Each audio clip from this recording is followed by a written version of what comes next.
dude, Max blessed Holloway. You speechless. I've had days to think about what I want to say for Max Holloway, and I'm still in awe.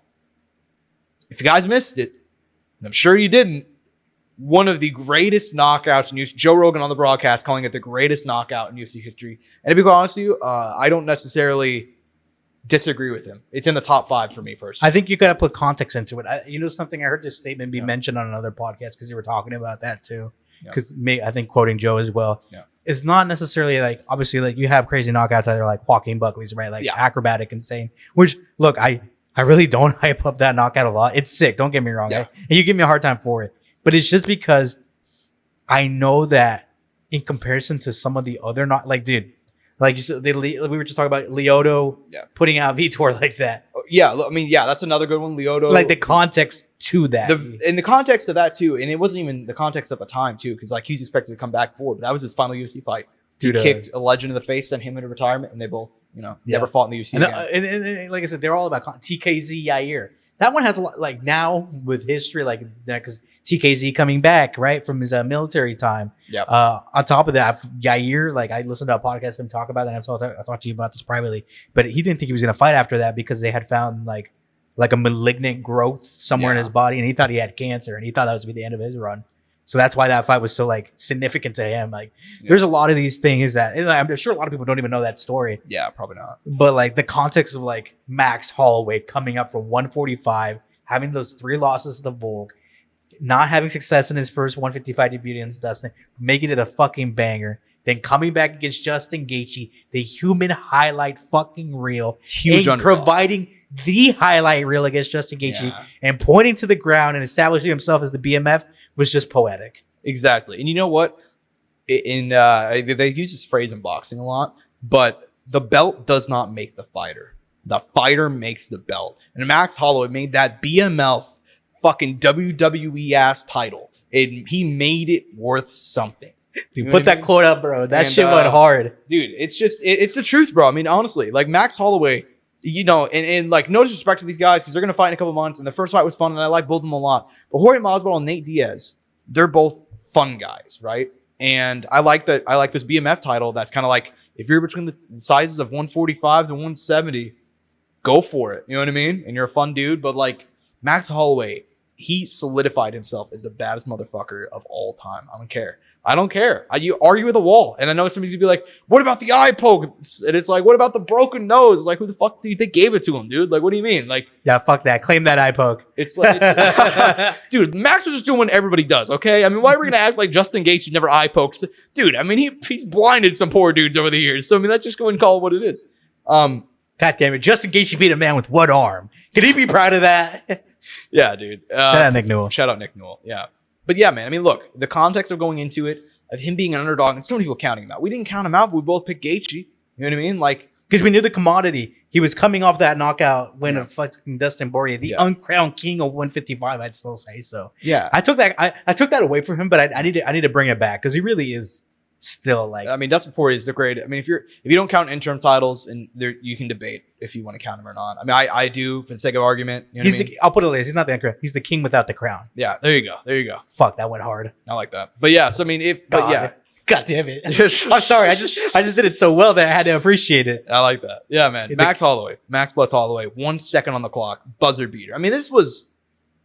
Dude, I'm almost getting a little emotional as we're talking about it. Dude, I mean, I agree, dude. I'm happy we're capturing this moment to keep it fresh. I mean, it's one of those fights that like, and I even, I think I said this on social media. It's like, it's one of those fights that like, God damn, MMA is the greatest fucking sport on the planet. You're not even wrong. Because there's no other sport where you see that shit happen. And it's like, dude, all of it going into it. I mean, the fact that he was an underdog, the fact that so many people counted him out, and you and I talked about on the show, it's like, dude, people don't remember that Dustin Poirier fight. I remember even DC on the broadcast talking about how, like, you know, by the way, what a rough night for DC, because he was super conflicted, right? Because he's cool with Dustin, he's friends with Max, he fucks with Gaethje. It was a rough night for DC. But yeah, I mean, it was a rough night for his commentary too. No offense. He was like, but like halfway through the first round, he's like, and to this point, Max Holloway was already getting worked by Dustin Poirier in the fight. I'm like, yeah, but DC, did you watch that fight? Like, did you just watch the Twitter highlights before you came in here, man? Like, that fight was competitive. But even then, you took it on 4 weeks' notice. Everybody doubting him. He had the 3 losses to Volk. They left him for dead after that 3rd loss. You know what happened? He came back. He beat Arnold Allen in Kansas City. We were there live for it. He comes back. He goes to Singapore, knocks out the Korean Zombie in one of the greatest send-offs ever. An incredible face just flattened him, okay? Coming in here against Justin Gaethje, a former lightweight champion, the BMF holder, knocked out Poirier. Everybody's like, all right, he's going to fight for the title next. You know what I mean? People are treating this like it's just a throwaway fight. Like, okay, it's going to be fun, but Justin's going to knock him out. Instead, he goes in there, puts on a fucking masterclass for 5 rounds. He got knocked down once, and even then, they didn't even count it as official knockdown, which is stupid, but they should have. That was the crazy thing you were talking about. The fact that it was a masterclass, that he was dominating for a fair bit of that fight. Dude, there wasn't, you could argue 1 round. You could argue 1 round. Now, granted, one judge, I believe it was Juchiru Kamijo or whatever. I don't know. I apologize. Another judge that should be publicly executed. He had that shit tied going into the.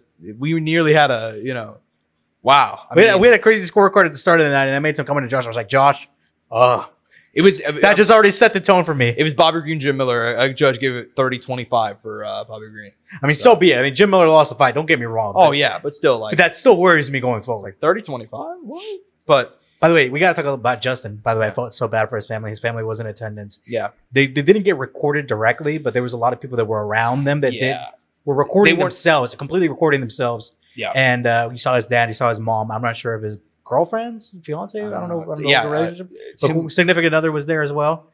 It didn't affect them because we saw a picture next morning with her in the bathroom and him, and they seemed happy. Yeah. But dude, it was a brutal knockout. It was a brutal knockout, and that's one of those fights that, like, he's talked about how, like, he was on the hunt for the title and this is his last title push. If he never fights again, there is no better way for Justin Gaethje to end his career. Honestly, you think so? Damn. I mean, and I do think it sounds mean. I want to say there is still one more fight on the table for him that needs to happen. Poirier trilogy for both of them. They need to close that story. They need to finish that story for each other, for the fans, for the promotion. I think their careers can't end without them facing it one more time because of the excitement they both brought to us and for them being for a long time now, like, the most exciting guys at 155. I mean, I'll say it again, dude, the human highlight versus the king without the crown. Yeah. You're telling me that like just that being sold like that by us, not even the promotion, doesn't get you excited? Exactly. Yeah, and that's exactly it, man. I mean, if Gaethje, he said for a while now that he's on one final title push and that he was going to retire if he didn't get it. I feel like Justin should wait for that. I think he should go out on. I feel like that'd be a perfect retirement. Whatever happens. Yeah. He left his foot in the sport. He's only lost to the greatest ever in the sport, really. Off the top of my head, right? Eddie Alvarez, Dustin Poirier, Charles Oliveira, and now Max Holloway. All-time greats. All-time greats. He had a... Habib, yeah. But look, dude, got an interim belt, got a BMF title, some of the greatest fights in UFC history, future Hall of Famer, former World Series of Fighting, now PFL champion. I mean, he dude, an all-time great. And that's what made Max Holloway's win so great, too. I mean, he doesn't need anything else. He's already left his footprint in this sport. But selfishly, I want to see him come back because there's 2 fights I want. You said Poirier 3 makes a lot of sense, but man, have you seen the way him and Jorge Masvidal are going back and forth? 170. Masvidal's already said, hey, after, and this is cutting a little bit into some news that we're talking about later. He said after he's done boxing, he's like, I'm coming back. I want Justin Gaethje. Yeah, Jorge don't want that. And it's like, do you? But Josh,